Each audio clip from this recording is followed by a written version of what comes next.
Okay, DoorDash, is it worth it? We're about to find out. Back from the dead.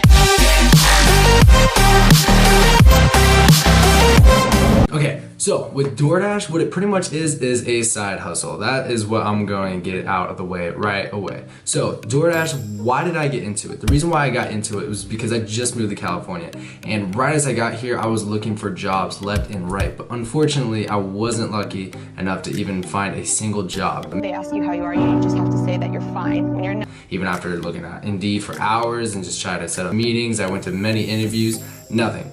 That's not the reason why you're at this video. The reason why you're at this video is because you want to learn more about DoorDash, which is very understandable. So I'm gonna try to make this quick and fast and so simple for you.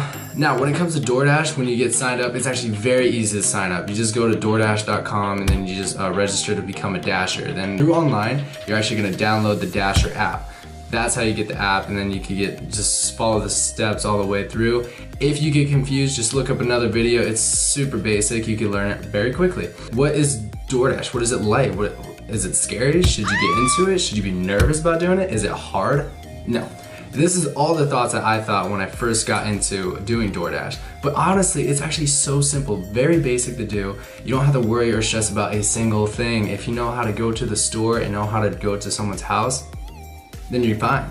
And also if you know how to drive, that's another thing that you should probably get down. So pretty much what happens is you could either schedule a shift or you could just clock on, say if your area on DoorDash is busy. So how DoorDash works is it's cut up in like these sections and of wherever you live near. So if it is very hot, like there's a lot of people ordering, then that section will turn red and then you could actually go and clock on right away. Another way that you could clock on is actually you schedule a dash. Now you could do this in days in advance. Me personally, I just kind of hop on whenever it's like red and hot because I don't want to waste a lot of time. And that's actually another question that people have. How long will you wait like during each run? So that varies all the time, whether it's lunchtime, dinner time, whether it's the weekend or weekday. Sometimes people don't order from Dash at all, and then you're literally sitting there for an hour, or sometimes you have back-to-back orders. Sometimes you're doing like 2 or 3 orders at a time. Trust me, I've done that. It's not stressful. Sounds stressful, but you're good. What is it like? Right away, step by step, what is it like? First, when you clock on, you will get an order, and it will tell you 1, how far it's gonna be, 2, what restaurant you're going to, and 3, how much you're gonna get paid. Right away, you accept the order. Now, the first thing it's gonna do is it's gonna pop up another screen and it's gonna give you the directions right to the restaurant. It's so simple. And then on whatever map that you choose, like whether it's Google Maps, Apple Maps, Waze, whatever map platform that you wanna use will be ready for you in the app. So right as you click on directions, it will send you to the map that you prefer, and then you can find your way comfortably to the restaurant because whatever app that you chose and you're familiar with, that's fine. Now, once you get to the restaurant, it's gonna ask you to swipe once you arrive. Then it will give you more details about the items that the person has ordered. Some more details it's gonna give you is actually if you have to pay with a red card. Now what the red card is that's the credit card that DoorDash is gonna give you once you sign up. And they give you that for free, but some stuff that you have to pay for. Actually, if you notice, I'm using a Postmates bag because when you sign up for Postmates, you actually get the bag for free. DoorDash, you have to buy the bag, and I just didn't want to buy the bag. I was cheap, it's fine. So, getting the card is free. You don't have to worry about spending any of your money. So if it does ask for you to use the card to pay for the meal, all you have to do is just hand over the card and then swipe it. It works so simple, it will blow your mind. Now, you arrive at the restaurant, you swipe, you get the list of everything that the order has in place. What you want to do is you want to go up to the wherever the pickup item is at. You don't have to wait in line. Do not, for the love of God, wait in line for like 30 minutes. If it's a long line, you do not have to do that. You can literally just walk up to the pickup, whether if it's online pickup, mobile pickup, whatever it is, just walk up to it, tell them, hey, I'm so-and-so with DoorDash and I'm having a pickup for whatever their name is, Jeffrey. What they will do is, if the order is ready, they will go and bring it to you, or they'll ask you to wait. Now, once the order is given to you, you just want to make sure, check with the employee if everything that is listed on your app is actually in the bag that they're going to give you, because sometimes they do not include everything. Now, that looks bad on your end. Once you deliver it, then the customer gets mad at you because you didn't check all the items.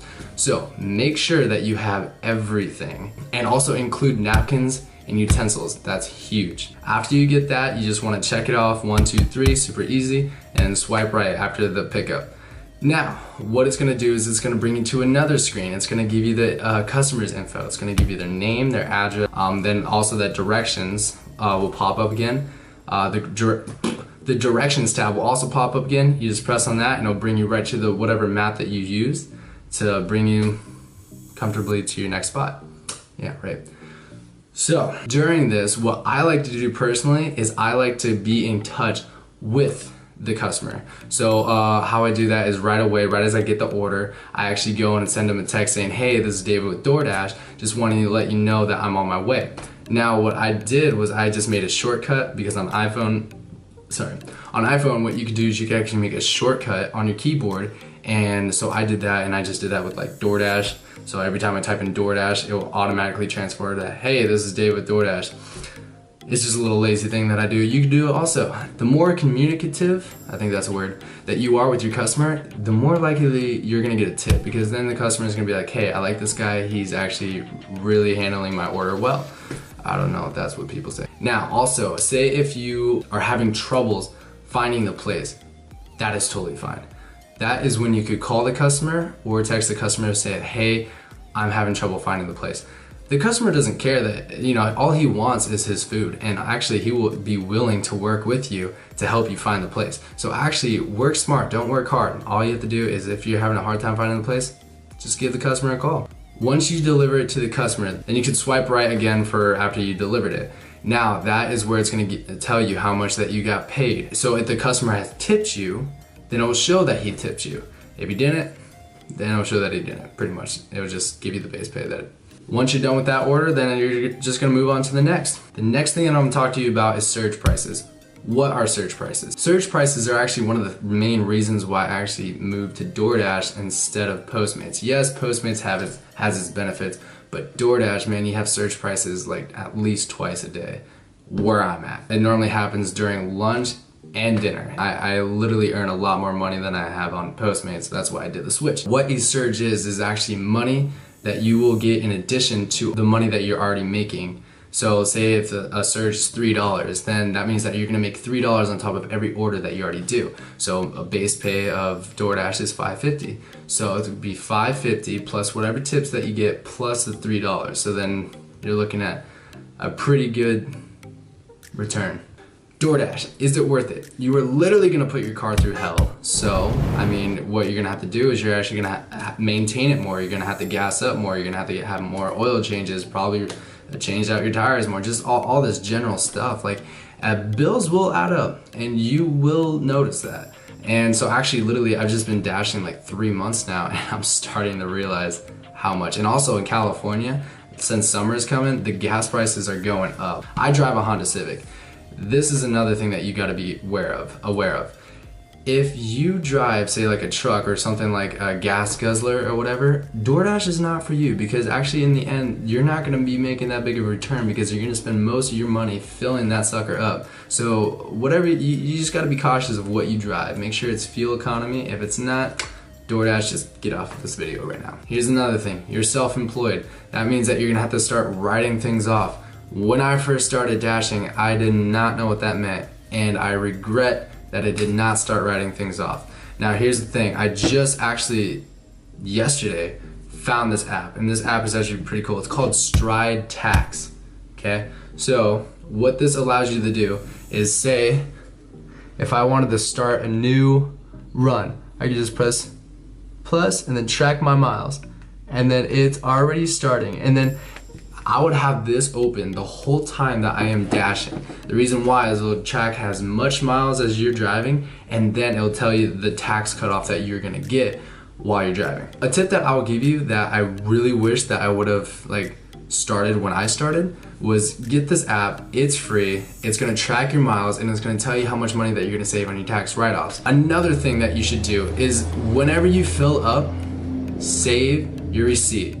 Save your receipt, like honestly, because one, that's helpful for you, because then you get to see how much money that you're actually spending on gas, and then two, you could actually use that as like some form when you're writing off taxes, and then you could show how much money, because literally that could be a write-off too. So how many miles you're driving, how much gas you're spending, the maintenance on your car, you could write that stuff all too. So keep all that paperwork. So say any oil changes, tires need to be changed or anything. Keep all that paperwork of all that work needing to be done, and you could actually use that as a write-off, because literally your car is what allows you to do this job. If you're wanting to sign up, I'm gonna put my referral code in the description. So go and sign up with my referral code. So there it is. I try to make it quick. I hope you got a lot of value out of this video. If you want more videos like this, just post a comment in the comments saying that you do like this video, hit subscribe. Let's get this channel moving, and I guess I'll catch you next time. See you later. Back from the dead.